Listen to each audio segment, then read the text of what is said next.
हाँ, अगरपुर पंचायत ने हना तनवीर मुखिया जो है बहुत ही अच्छा काम किया और पंचायत में बहुत सारा दिखाई दे रहा काम और वोट लेने का हक अगर है तो इन्हीं को। इस वजह से जो काम करने वाला है, जो काम करने वाला लोग उन्हीं को मजदूरी भी देना चाहिए। हमारा तनवीर मुखिया जो है बहुत अच्छा है, हम लोग चाहते हैं कि फिर से बनावे। मुखिया कोई भी अच्छा नहीं होगा, इससे ये तनवीर मुखिया से कोई भी बेहतर अच्छा नहीं है। ये बहुत अच्छा आदमी है, वक्त पर काम आता है, बीमारी दुखी अच्छा खराब बुरा भला सब में काम आता है। तनवीर बहुत अच्छा विकास किया है और उसका पति जो डॉक्टर तनवीर हसन है वो गरीब के लिए जान देता है। 12 बजे रात को अगर ये पता चलता है कि फला आदमी का तबीयत खराब है तो जान से पैसा से हर चीज़ से तैयार रहता है। वक्त लगता है, हमको तो लगता है कि तनवीर डॉक्टर ब्लड भी अपना दे देगा और अपना गरीब का सहयोग करेगा। और तनवीर जहाँ रहे इंशाअल्लाह तनवीर प्रचार करे या न करे, घर में सोए रहे, हम लोग जनता सब मिल करके इंशाअल्लाह फिर विकास ये सीट निकाले। गोराडी प्रखंड का अगरपुर पंचायत लगभग 5 साल पूरे होने के बाद अब चुनाव की तैयारी में रम चुका है और 15 नवंबर को यहां पर चुनाव आयोग ने निर्धारित की है तिथि 7वें चरण के लिए चुनाव होने पर। गोराडी प्रखंड का अगरपुर पंचायत एक ऐसा पंचायत है जो अपनी समस्याओं के अलावा, मूलभूत समस्याओं के अलावा कोई दूसरी समस्या के लिए भी जाना जाता था। लेकिन जब पहली बार हिना तनवीर यहाँ पर मुखिया बन करके आई और उसके प्रतिनिधि पति डॉक्टर तनवीर जब कमान संभाले अगरपुर में विकास के कार्यों के साथ साथ दूसरी समस्याओं के निवारण के लिए, तो लगभग 5 वर्ष लग गए हर तरह की समस्याओं के निष्पादन करने में। लेकिन अब चूंकि नज़दीक समय आ गया है और ये देखने वाली बात होगी कि 5 वर्षों में डॉक्टर तनवीर ने अपने नेतृत्व में अगरपुर को विकास के अलावा जो दूसरी समस्या आई थी उसके निवारण के लिए कितना हद तक सफल हो पाए हैं। हमारे साथ इसी खास मौके पर आज बातचीत करने के लिए डॉक्टर तनवीर साहब है और वो उस मुद्दे को भी छूने की कोशिश करेंगे जो अगरपुर हमेशा से विवादों में रहा है। डॉक्टर तनवीर साहब, 15 नवंबर को चुनाव है आपके पंचायत में। आप एक ऐसे चेहरा माने जाते हैं, जैसा कि कई वोटरों ने मुझे कहा है यहाँ पर, कि विशेष रूप से गरीबों का एक प्रमुख चेहरा माने जाते हैं। इसमें क्या खास वजह है?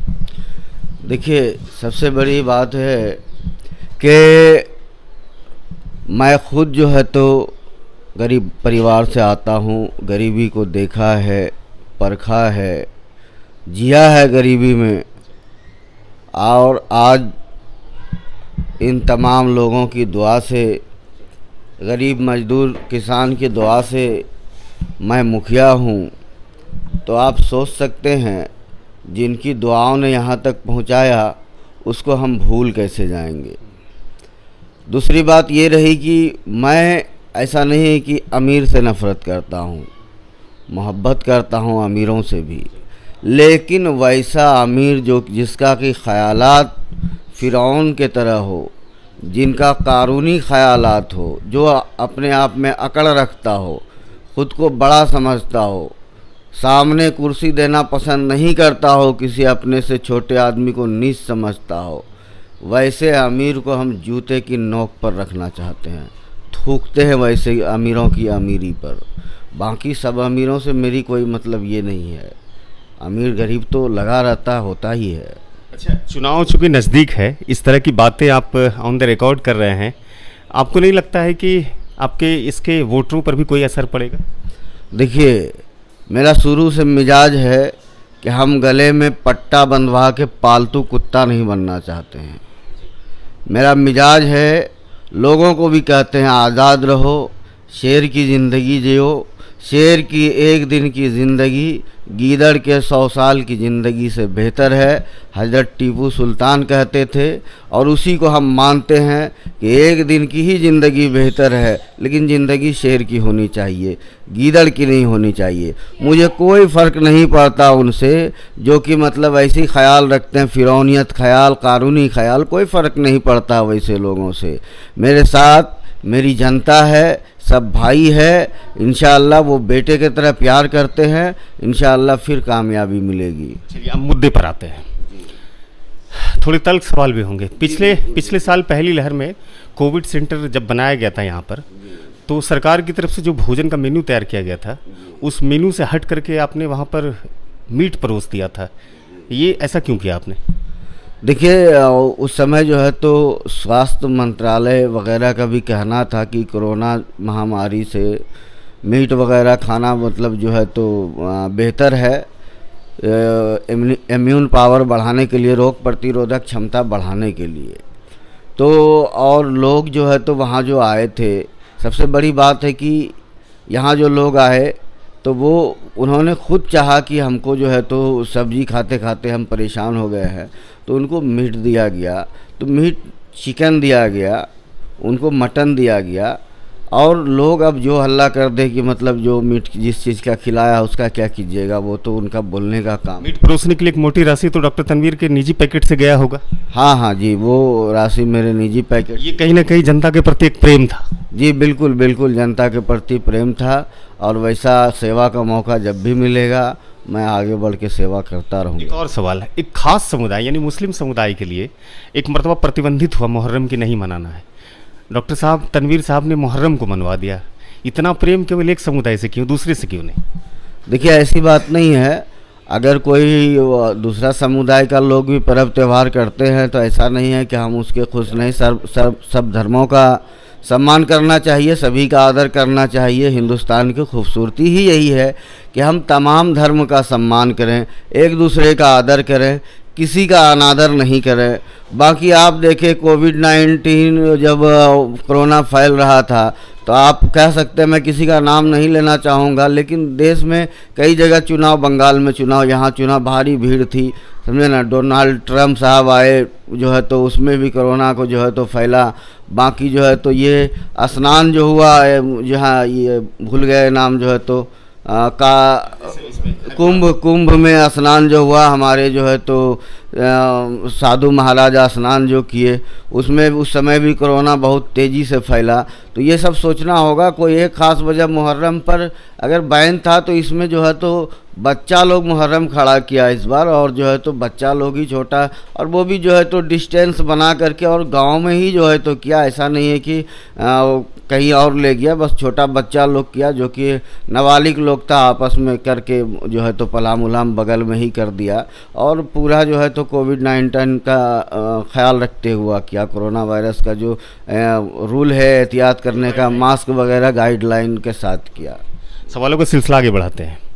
आप यहाँ पर पिछले साल जो सीए और एनआरसी जैसे मुद्दे हुए थे, आपने पूरी किलेबंदी कर दी। यहाँ पर जो सिटिंग प्रोटेस्ट था बहुत ही ज़बरदस्त तरीके से कराया। ये तनवीर को इस तरह के नेतृत्व करने की शैली कहाँ से आती है? देखिए सबसे बड़ी बात है कि शाहीन बाग जो लगा दिल्ली में, वो हमसे पहले लगा। हमने उसको देखा और आवाम को कहा कि अब हम लोगों को भी चुप और खामोश होने की ज़रूरत नहीं है। इस मुल्क में हमें दोयम दर्जे का नागरिक समझा जाने लगा है। हम प्रमाण पत्र क्यों दिखाएंगे? हमारे आबो अजदाद, बाप दादा सब यहाँ रहे हैं। जब बंटवारा हुआ तो पाकिस्तान जाना गवारा नहीं किए, हमने हिंदुस्तान की ज़मीन को चुना। इस मुल्क से हमारे आबो अजदाद ने मोहब्बत किया और आज भी हम करते हैं कि तो फिर ये कागज़ दिखाने की बात कहाँ से होती है? हम तो चॉइस किए हैं। आप तो और लोगों का जो आप बात कर रहे हैं वो तो मजबूरी में उनको तो रहना ही था हिंदुस्तान में, पाकिस्तान बंटवारा हो गया तो। लेकिन हमने तो चुना हिंदुस्तान को कि हम इसी मुल्क में रहेंगे। हमको तो मोहब्बत का जो है तो एक आप ये देखिए कि कितना मतलब हमको मोहब्बत है कि हम नहीं गए पाकिस्तान, हमारे आबो अजदाद नहीं गए, अपने हिंदुस्तान की ज़मीन को जो है तो पसंद किया रहना। और आज भी हम पसंद करते हैं जो है तो इस मुल्क का, अपने वतन का, और हर किसी को करना चाहिए। और ऐसी स्थिति में अगर आप प्रमाण पत्र मांगते हैं कि कागज़ दिखाओ भैया, तो फिर जो है तो ये आप जो है तो हमको दोयम दर्जे का नागरिक समझते हैं। इसीलिए हम लोगों ने शाहीन बाग का नारा दिया। उसका जो शाहीन बाग दिल्ली में था उन्हीं का कॉपी यहाँ किया और बनाया, और कामयाब भी रहा। और सरकार को झुकना भी पड़ा, फ़कत अकेले मेरे से नहीं, हम जैसा लाखों तनवीर खड़ा हुआ, सरकार को झुकना पड़ा। एनआरसी का मुद्दा जो है तो पेंडिंग है, और जब कभी सरकार निकालेगी, कभी भी, और तनवीर जिंदा रहा तो इससे भी भयानक जो है तो देखने को मिलेगा आंदोलन। तनवीर साहब, अक्सर चुनाव जीतते हैं मुखिया, और अपने विकास कार्यों को आगे बढ़ाते हैं। इस तरह के रिस्क और गंभीर विषयों में नहीं पड़ते हैं। बहुत सारे मुस्लिम मुखिया हैं जो कि सीए और एनआरसी जैसे मुद्दों में खामोश रहे और कहीं ना कहीं उसकी कोई भूमिका नहीं रही। एक छोटा सा पद है, लगभग 6000 की जिम्मेदारी आपको अगर पूर्व में मिलती है इसको आगे बढ़ाने की, इतना सेंसिटिव विषयों में आप बोलते हैं, आपको डर नहीं लगता है? देखिए, सवाल ये है कि नफ़ा नुकसान का मालिक अल्लाह है, उसके अलावा कोई आपको ना नफ़ा पहुंचा सकता है ना नुकसान पहुंचा सकता है। ये एक बहुत बड़ी सच्चाई है। जो इस गठरी को बांध लेगा, इस सच्चाई को, उसको डर किसी हुक्मरान से नहीं लगेगा। और लगे भी क्यों, भारत का संविधान कहाँ हमको मना कर रहा है कि आप किसी का जो है तो विरोध नहीं करो। वो अलग चीज़ है कि अभी जो है तो केस में फंसा के डाल दे रहा है। हाँ, वर्तमान सरकार है, केस में डाल दिया फंसा के। उमर खालिद का देखिए क्या है, जो मामूली सा वीडियो क्लिप आप कहाँ में लिए, मीडिया वाला कहता है कि हम बीजेपी के नेता से लिए, कोई कहता आर भारत से लिए, हाँ कोई कहता आर भारत से लिए। ये तो ये समझिए कि ये हम लोगों के साथ अच्छा व्यवहार उसको नहीं कहा जाए कि आप जो है तो, और जो भी चाहे किसी धर्म के साथ ये हो रहा हो, पत्रकारिता में अभी देखिए आपके लगाम कसता जा रहा है, चाहे वो किसी भी धर्म का रहे उस पर लगाम कस रहा है। तो डरना नहीं चाहिए। हम कहते हैं कि अगर एक तनवीर को जेल भेज देता है तो लाखों तनवीर खड़ा हो जाएगा। दूसरे भी तो प्रतिनिधि हैं आपके क्षेत्र में, बड़े बड़े नाम हैं, लेकिन वो कहाँ है इस रोल में? देखिए, अब कौन क्या करता है वो मैं उनका नहीं कह सकता हूँ। अगर मैं करता हूँ तो मुझे उसका सवाब मिलेगा, मुझे अज्र मिलेगा।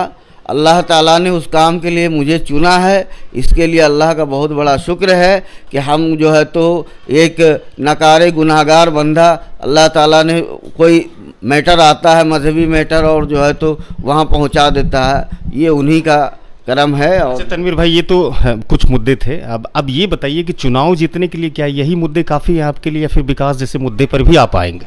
देखिए, जहाँ तक विकास की बात है तो विकास आप देख लीजिए कि लगभग जो है तो जितनी राशि आई सारा खर्च किया गया विकास पर।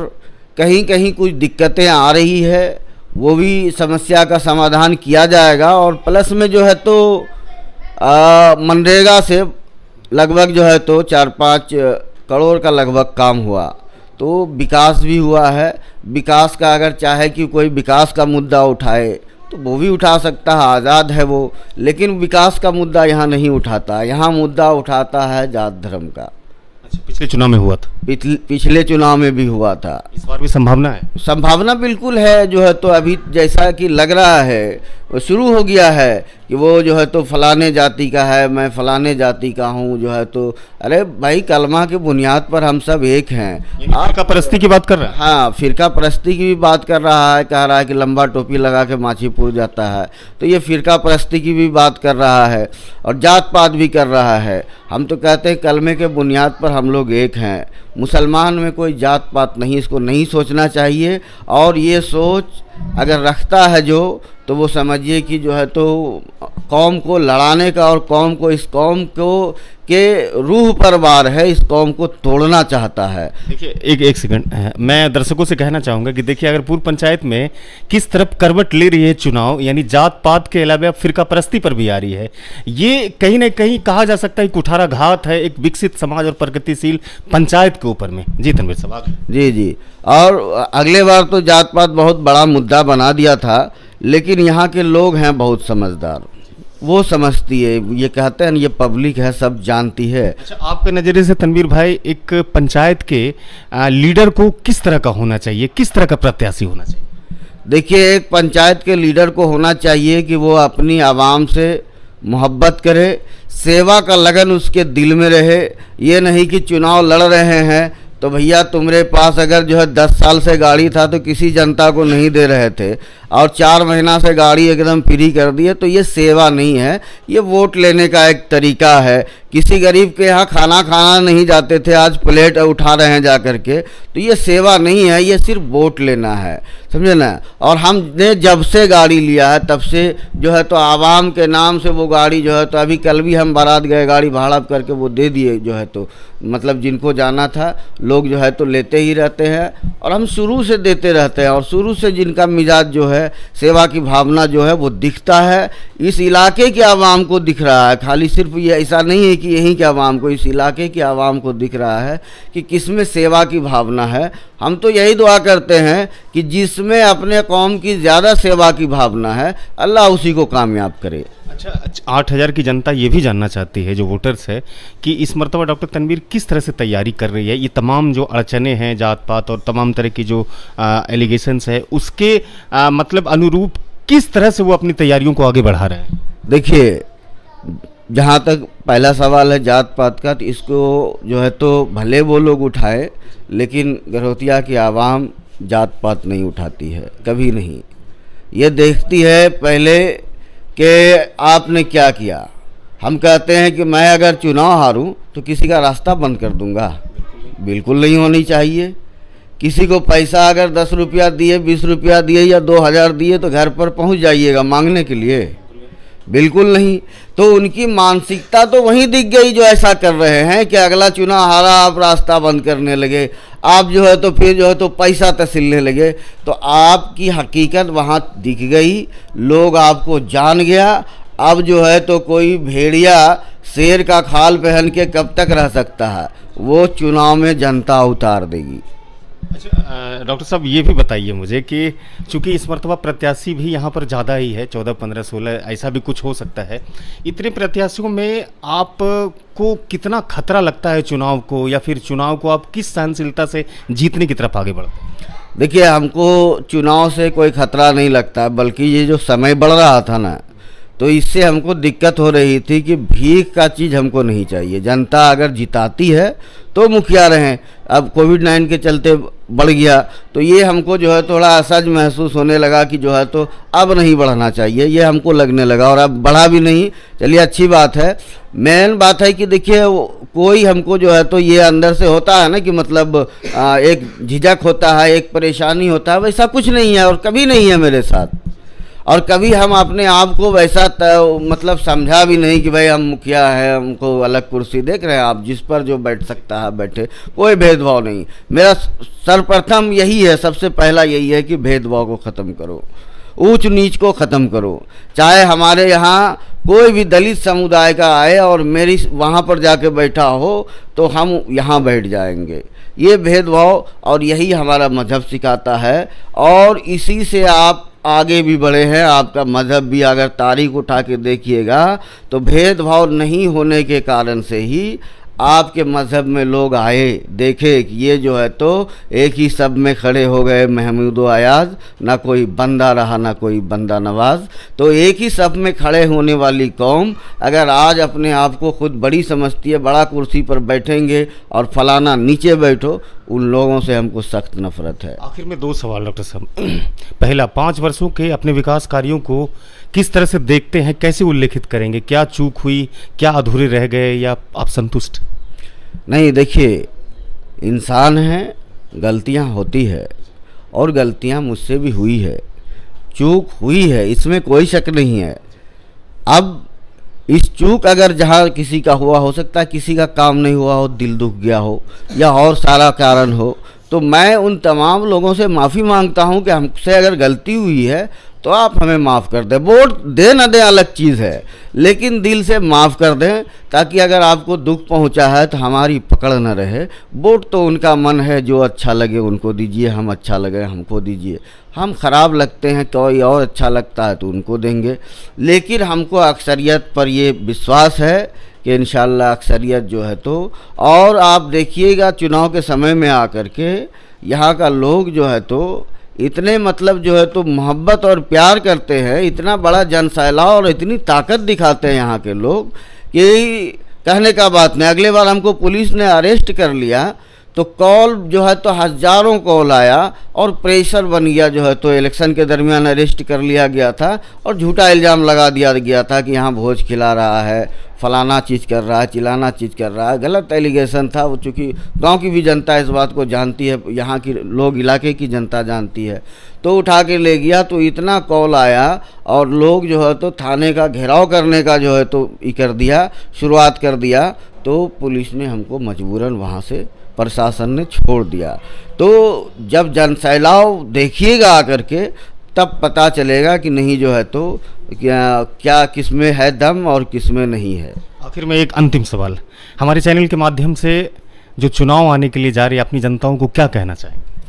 हम अपनी जनता को ही नहीं, हम पूरे बिहार की जनता को ये कहना चाहेंगे कि आप वैसे कैंडिडेट को चुनिए जो कि सेवा करने की भावना जिसके अंदर हो, सेवा करने का बीमारी टाइप का जिसके अंदर हो, जुनून हो सेवा करने का, हर 12 बजे रात में कूद जाए, आपका कौमी मैटर हो या और कोई मैटर हो उसमें अपनी जान की परवाह किए बगैर कूद जाए, वैसा ही नेता चुनिए। ऐसा नेता नहीं चुनिए कि बगल मुंह में राम बगल में छुरी वाला जो बात है, बस आपको सिर्फ जो है तो समय के हिसाब से मलाई खिलाएगा, फिर हलक में हाथ डाल के फिर निकाल लेगा। वैसे नेता नहीं चुनिए, नेता ईमानदार चुनिए। हमसे अगर कोई ईमानदार है, कोई मेहनती है, उनको चुनिए, क्या कोई दिक्कत नहीं है। अगर हम ईमानदार मेहनती लग रहे हैं आपको तो हमको चुनिए, बस यही संदेश देना चाहते हैं, कोई फोर्स नहीं। बातचीत करने के लिए डॉक्टर साहब बहुत बहुत शुक्रिया। जी बहुत बहुत शुक्रिया। तो ये डॉक्टर तनवीर साहब थे और मैं उनके ही आज कार्यालय में उपस्थित होकर उनका साक्षात्कार किया।